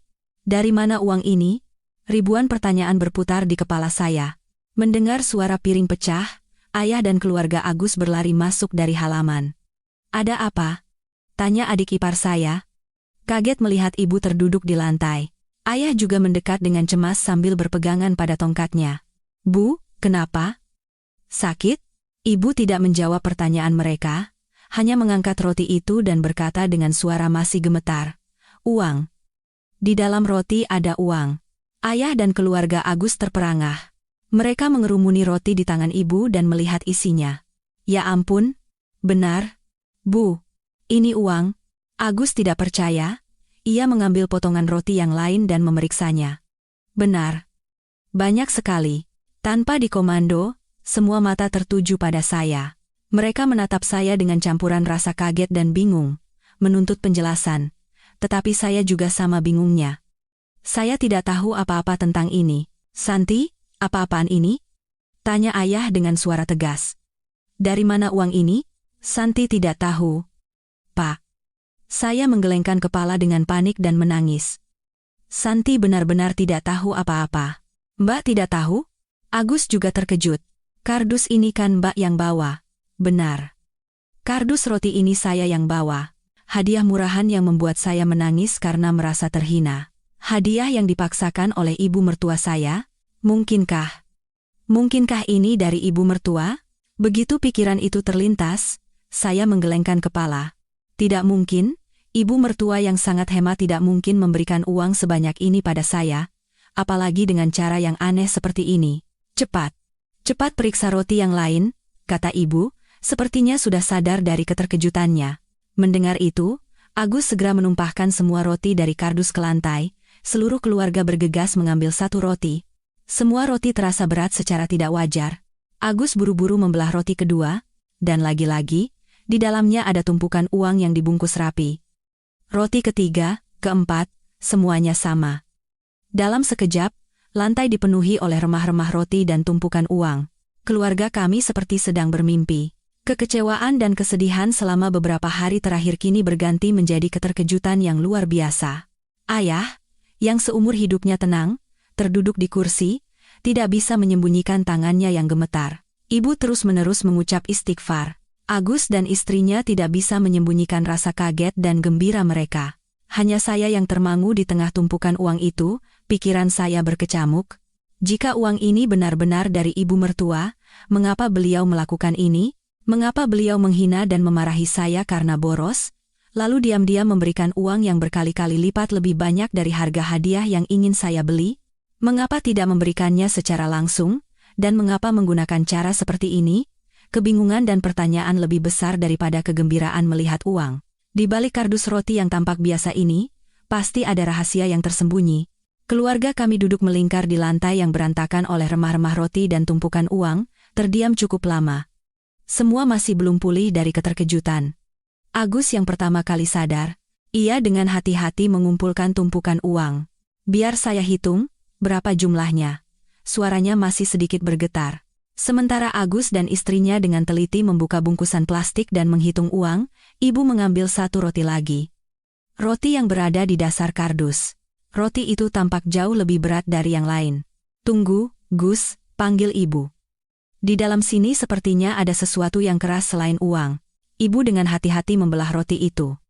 Kali ini, di dalamnya tidak hanya ada uang, tetapi juga sebuah kantong beludru merah yang diselipkan di antara tumpukan uang. Dengan tangan gemetar, ibu membuka kantong itu dan menumpahkan isinya ke telapak tangannya. Kilauan emas terpancar. Sepasang anting-anting emas dengan desain yang sangat indah dan sebuah gelang emas. "Emas," bisik ibu. Saya langsung mengenali perhiasan itu sebagai anting dan gelang yang pernah saya lihat di dalam lemari ibu mertua, perhiasan yang sangat beliau sayangi, dan hanya dipakai saat hari raya atau acara penting. "Kenapa bisa ada di sini?" "Bu, ini belum semua," seru adik ipar saya. "Di dalam tumpukan uang ini ada buku tabungan juga." Adik ipar saya menyodorkan sebuah buku tabungan baru. Dengan tangan gemetar, saya menerimanya. Nama pemilik rekening adalah nama saya. Dan saldo yang tertera. Saya tidak percaya dengan mata saya. Jumlahnya jauh lebih besar dari semua uang tunai yang ada. Tetapi yang paling membuat saya terkejut bukanlah jumlahnya. Di dalam buku tabungan itu, terselip selembar kertas yang dilipat, tulisan tangannya sedikit tidak beraturan, tetapi saya langsung tahu itu adalah tulisan tangan ibu mertua. Beliau memang tidak mengenyam pendidikan tinggi, jadi hanya bisa menulis huruf-huruf sederhana. Jantung saya berdebar kencang. Ini dia. Kunci untuk semua teka-teki. Saya menarik napas dalam-dalam dan membuka surat itu dengan tangan gemetar. Seluruh keluarga menahan napas, memperhatikan saya. Dengan tenggorokan yang tercekat, saya mulai membacakan isinya kata per kata. "Untuk menantuku, Santi. Saat kamu membaca surat ini, kamu pasti sudah sampai di rumah dengan selamat. Maafkan ibu karena telah membuatmu sedih dan banyak menangis. Jangan terlalu membenci ibu, ya, nak. Ibu tahu kamu adalah anak yang sangat berbakti, yang selalu memikirkan orang tuamu, hadiah-hadiah yang kamu siapkan. Ibu juga tahu itu semua kamu pilih dengan sepenuh hati.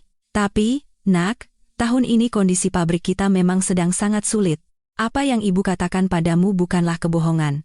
Jika kamu membawa hadiah-hadiah mahal itu dan orang-orang bertanya, apa yang akan kamu katakan? Kamu tidak mungkin mengatakan yang sebenarnya, bahwa keluarga sedang terlilit hutang sementara putrinya membeli hadiah dengan uangnya sendiri, kan? Itu akan lebih memalukan. Ibu berpikir keras. Ibu tidak ingin kamu merasa kecil hati di depan kerabatmu di kampung. Pulang setelah 20 tahun, bukankah kamu harus menjadi yang paling membanggakan? Tapi kebanggaan itu bukan datang dari hadiah mewah yang terlihat di luar, melainkan dari isi yang ada di dalam. Uang ini adalah tabungan seumur hidup kakek mertuamu dan ibu. Ditambah dengan uang jajan yang kalian berikan pada kami selama ini, semuanya ibu berikan padamu. Gunakan uang ini untuk merenovasi rumah orang tuamu, agar mereka bisa menghabiskan sisa hidup mereka di rumah yang nyaman dan layak. Sisa uangnya berikan pada adikmu untuk tambahan modal usaha. Buku tabungan itu atas namamu. Kata sandinya adalah tanggal ulang tahunmu. Alasan ibu menyembunyikan uang ini di dalam roti adalah, pertama, agar aman selama di perjalanan, tidak ada yang akan curiga.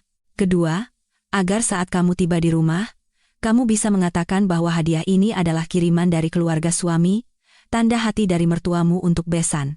Dengan begitu, kamu bisa membantu keluargamu dengan uang ini sambil tetap menjaga harga dirimu, dan tidak akan ada yang bisa berkata bahwa keluarga suamimu meremehkan atau memperlakukanmu dengan buruk. Santi, ibu sudah tua dan tidak pandai merangkai kata. Ibu hanya melakukannya dengan cara ibu sendiri. Mungkin cara ibu ini telah melukaimu. Ibu hanya berharap, kamu bisa mengerti hati seorang ibu. Selamat merayakan Lebaran yang hangat dan bahagia bersama keluargamu. Dari ibumu. Selesai membaca surat itu, saya tidak bisa menahan diri lagi. Saya terduduk di lantai, menutupi wajah dan menangis sejadi-jadinya, tetapi ini bukan lagi air mata karena merasa terhina dan sedih. Ini adalah air mata penyesalan, kebahagiaan, dan rasa terima kasih yang tak terhingga. Saya membaca surat ibu mertua berulang kali hingga hafal. Tulisannya tidak indah, banyak salah eja, tetapi bagi saya sekarang, itu lebih berharga dari tulisan sastrawan manapun. Setiap hurufnya terasa begitu berat menekan dada saya. Hati saya sakit karena penyesalan, tetapi pada saat yang sama, jiwa saya diselimuti oleh kehangatan cinta yang tidak pernah saya bayangkan. Keluarga saya masih duduk diam di sekitar saya. Keterkejutan awal telah hilang, digantikan oleh rasa haru yang mendalam. Ayah, yang seumur hidupnya tegar, matanya juga ikut memerah. Beliau mengambil surat itu dari tangan saya, memakai kacamata bacanya, dan membacanya kembali. Bibir ayah bergetar. Besan kita. Sungguh orang yang luar biasa, kata ayah dengan suara penuh hormat. Semuanya sudah diperhitungkan. Beliau tidak hanya memberikan uang, tetapi juga menjaga harga dirimu, memikirkan posisi kita semua. Beliau telah memberikan pelajaran besar tentang arti kehidupan. Ibu di samping saya terus meneteskan air mata di pipinya yang keriput. Bukan lagi tangisan sedih, melainkan tangisan syukur. Santi, Nduk, ibu yang salah. Selama beberapa hari ini ibu menyalahkanmu, mengira kamu menderita. Ibu tidak pernah menyangka ibu mertuamu begitu menyayangimu.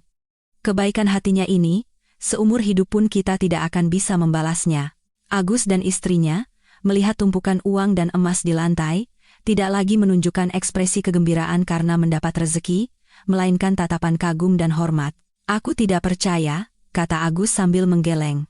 Aku kira Ibu Hartini itu orang yang galak, ternyata hatinya begitu dalam dan begitu menyayangi Mbak. Cara seperti ini, tidak akan ada yang kepikiran. Mendengar kata-kata keluarga saya, berbagai perasaan berkecamuk di dalam hati. Saya mengingat kembali semua kejadian dari awal. Wajah tegas ibu mertua saat melarang saya membeli hadiah. Dulu, saya pikir beliau pelit. Sekarang saya sadar, karena beliau sudah menyiapkan uang yang lebih besar, beliau tidak ingin saya menghamburkan uang saya. Saya teringat kata-kata beliau, uang harus digunakan untuk hal yang berharga, dan kebaikan yang tidak pada tempatnya bisa menjadi bencana. Beliau tidak hanya berbicara, tetapi membuktikannya dengan tindakan. Saat beliau memberikan kardus roti dan daster bekas, saya pikir itu adalah penghinaan. Sekarang saya sadar, itu adalah bagian dari rencana besarnya. Kardus roti adalah penyamaran paling sempurna untuk menyembunyikan harta sebanyak ini. Beberapa potong daster bekas membuat cerita putri yang hanya membawa pakaian bekas menjadi lebih meyakinkan, sehingga tidak ada seorang pun, bahkan pencuri paling licik sekalipun, yang akan curiga bahwa di dalam kardus usang itu, ada kekayaan yang luar biasa. Semua tindakannya, semua kata-katanya yang terdengar kejam, sebenarnya adalah bagian dari sebuah rencana besar yang telah beliau susun. Semuanya hanya untuk satu tujuan, melindungi saya dan menjaga harga diri saya. Betapa telitinya perhitungan ibu. Sendirian, beliau dengan sabar melubangi roti, memasukkan uang dengan hati-hati, dan menempelkannya kembali dengan rapi tanpa ada yang curiga. Membayangkan sosok wanita tua dengan punggung yang sedikit bungkuk duduk meringkuk di dapur melakukan pekerjaan rumit itu, hati saya terasa perih. Ibu menanggung kesalahpahaman saya, bahkan perlawanan saya yang tidak sopan, tanpa penjelasan apapun, demi menjalankan rencananya dalam diam. Pengorbanan tanpa kata itu, cinta yang tak terhingga itu, bagaimana bisa saya membalasnya? Saya benar-benar anak yang tidak berbakti. Saya menyalahkan diri sendiri dengan suara penuh penyesalan. Saya telah salah paham pada ibu, saya telah mengucapkan kata-kata yang menyakiti hatinya. Sudah. Jangan menyalahkan diri sendiri. Ayah menenangkan saya. Itu sudah berlalu. Yang penting sekarang kamu sudah mengerti hati ibu mertuamu. Itulah yang paling berharga. Benar. Yang paling berharga bukanlah uang dan emas ini, melainkan cinta tulus yang saya terima. Kardus roti yang saya kira penuh dengan penghinaan, ternyata berisi cinta yang lebih besar dari keluarga sedarah. Itu bukan sekadar hadiah materi.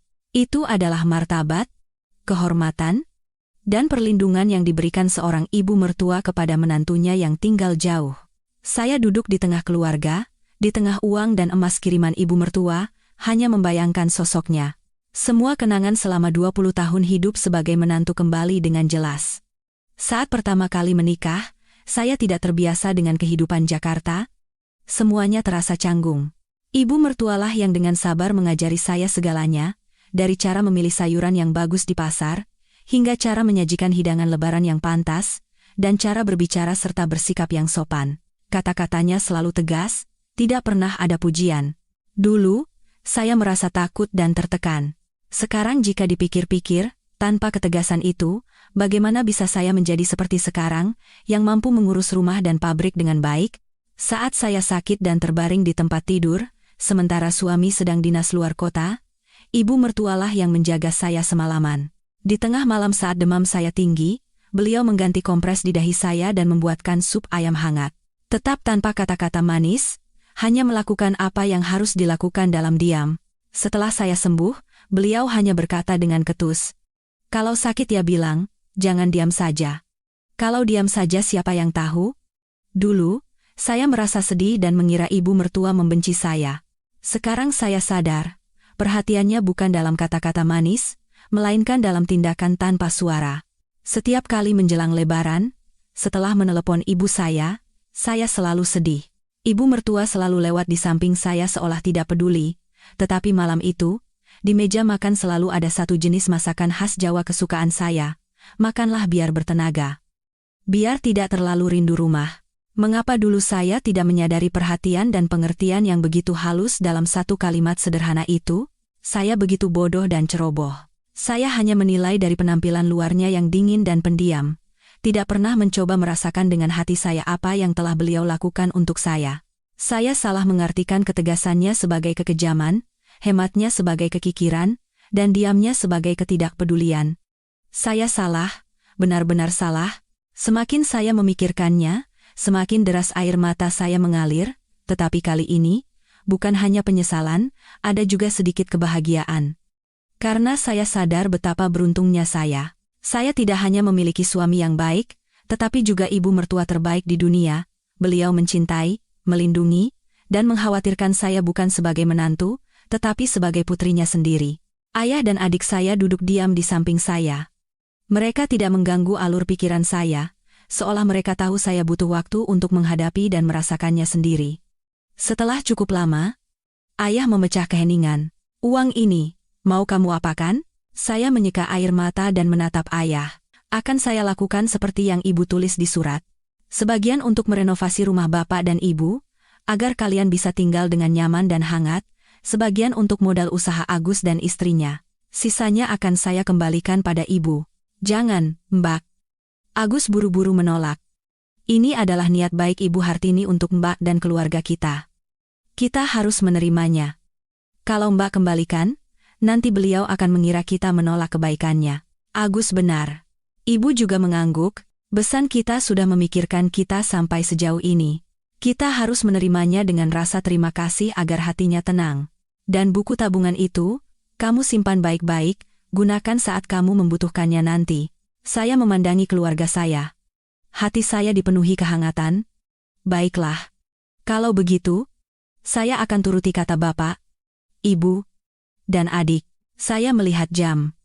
Di Jakarta sekarang mungkin sedang waktu makan siang, mungkin seluruh keluarga sedang berkumpul menikmati hidangan Lebaran. Saya merasakan dorongan yang tak tertahankan. Saya harus menelepon ibu mertua. Saya harus mengatakan bahwa saya sudah mengerti segalanya. Dan saya minta maaf. "Bapak, Ibu, saya mau menelepon ke Jakarta sebentar." Suara saya masih bergetar. "Iya. Teleponlah." Ayah mengangguk. "Sampaikan juga terima kasih kami yang tak terhingga pada besan." Dengan tangan gemetar, saya mengambil ponsel dan menekan nomor yang sudah saya hafal. Setiap kali nada sambung berbunyi, jantung saya berdebar semakin kencang. Saya tidak tahu harus mulai dari mana. Bagaimana cara mengungkapkan semua perasaan ini? Dari seberang telepon, terdengar suara yang akrab. Bukan ibu mertua, melainkan suami saya. "Halo, Mas." Panggil saya dengan suara tercekat. "Santi? Kamu sudah sampai di rumah? Baik-baik saja, kan? Kenapa beberapa hari ini tidak ada kabar?" Suara suami saya penuh kekhawatiran. Mendengar suara suami saya, semua emosi yang tertahan kembali meledak. Alih-alih menjawab pertanyaannya, saya hanya menanyakan satu hal. "Ibu ada di sampingmu?" "Iya, ada di dapur." "Kenapa? Suaramu kok begitu?" Aku bisa bicara sebentar dengan ibu?" "Oh, iya. Sebentar." "Iya." Saya mendengar suara langkah kaki dan suara suami saya. "Bu, ini Santi mau bicara." Jantung saya serasa mau copot. Seluruh keluarga saya menahan napas, menunggu bersama saya. Tak lama kemudian, suara ibu mertua yang rendah dan hangat terdengar melalui telepon. "Halo. Santi? Ya?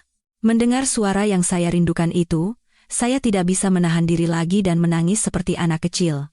Ibu, ibu, saya hanya bisa menangis, tidak bisa mengucapkan sepatah kata pun. Di seberang sana, ibu mertua terdiam sejenak, lalu menghela napas panjang. Desahan yang sangat pelan, tetapi seolah mengerti segalanya. Sudah tahu, ya? Tanya ibu dengan suara yang masih tenang dan hangat.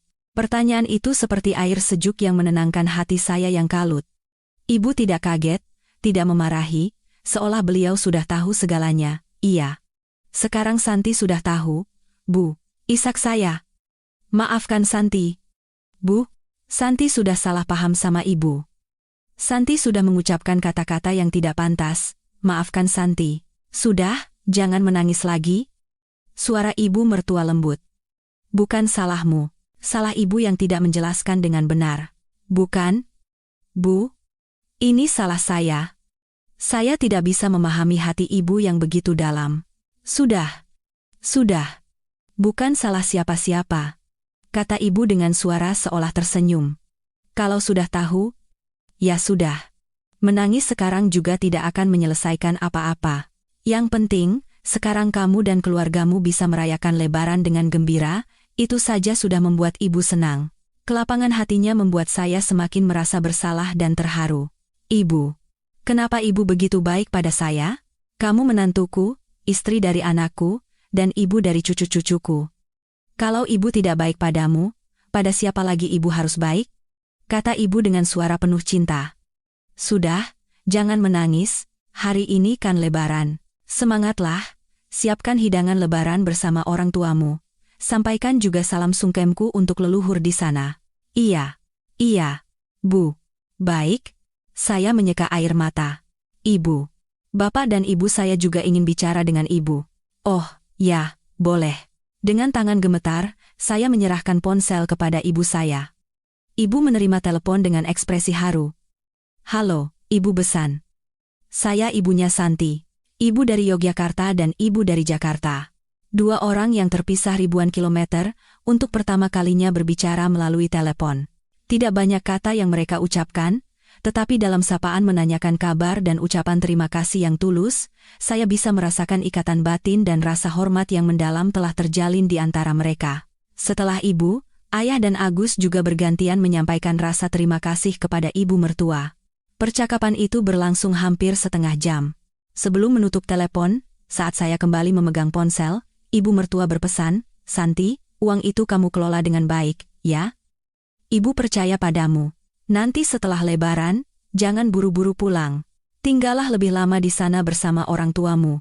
Lepaskan semua rindu yang tertahan, jaga kesehatan. Ya. Sudah dulu. Ibu juga mau menyiapkan makanan. Iya? Bu. Minal aidin wal faizin, mohon maaf lahir dan batin, salam untuk semua keluarga. Setelah menutup telepon, hati saya terasa ringan seolah telah melepaskan beban bertonton. Semua kesalahpahaman telah sirna. Kini, di dalam hati saya hanya tersisa cinta dan rasa syukur yang tak terhingga. Saya memandangi keluarga saya, semuanya tersenyum. Kesedihan kelam selama beberapa hari terakhir telah hilang sama sekali, digantikan oleh udara yang hangat dan bahagia dari sebuah reuni yang sesungguhnya. Sore itu juga, cerita tentang kardus roti ibu mertua menyebar ke seluruh desa melalui mulut anak-anak. Tetapi kali ini, bukan lagi gunjingan tentang kemiskinan, melainkan kekaguman dan pujian atas kebijaksanaan dan kebaikan hati sang mertua. Bulik Tarni adalah yang pertama datang ke rumah kami. Beliau memegang tangan saya dan berkata dengan suara menyesal, Santi, Bulik ini kok ia tidak bisa melihat orang. Kemarin itu pikiranku jelek terus. Tidak menyangka ibu mertuamu orangnya begitu bijaksana dan perhatian. Kamu benar-benar beruntung, Nduk. Menyusul kemudian, tetangga-tetangga lain berdatangan, semuanya serempak memuji bahwa orang tua saya memiliki putri yang baik, dan mendapatkan besan yang jauh lebih baik lagi. Orang tua saya menyambut tamu dengan wajah bangga. Rasa rendah diri beberapa hari yang lalu kini telah berubah menjadi kebanggaan yang tak ternilai. Saya tidak lagi bersembunyi atau menghindar. Saya tersenyum, menawarkan roti kepada orang-orang, menyajikan teh, dan bercerita tentang kehidupan di Jakarta dan tentang ibu mertua saya yang tegas tetapi penuh cinta. Semua yang mendengar cerita saya ikut terharu. Kardus roti yang tadinya menjadi simbol penghinaan, kini telah menjadi kisah indah tentang kemanusiaan dan cinta keluarga yang melampaui jarak geografis. Sisa libur Lebaran setelah itu menjadi waktu paling bahagia dalam 20 tahun terakhir. Saya membuat ketupat bersama ibu, merawat tanaman di halaman bersama ayah, dan bersilaturahmi ke rumah kerabat bersama adik saya. Di setiap tempat yang saya kunjungi, saya disambut dengan hangat, dan semua orang memandang saya dengan penuh hormat.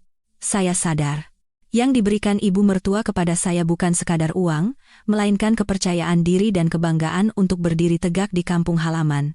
Sesuai pesan ibu mertua, saya menggunakan uang itu untuk keluarga.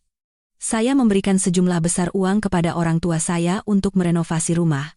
Melihat mereka berdiskusi dengan gembira tentang kamar mana yang akan dibangun dan bagaimana atapnya akan diganti, hati saya terasa hangat tak terkira.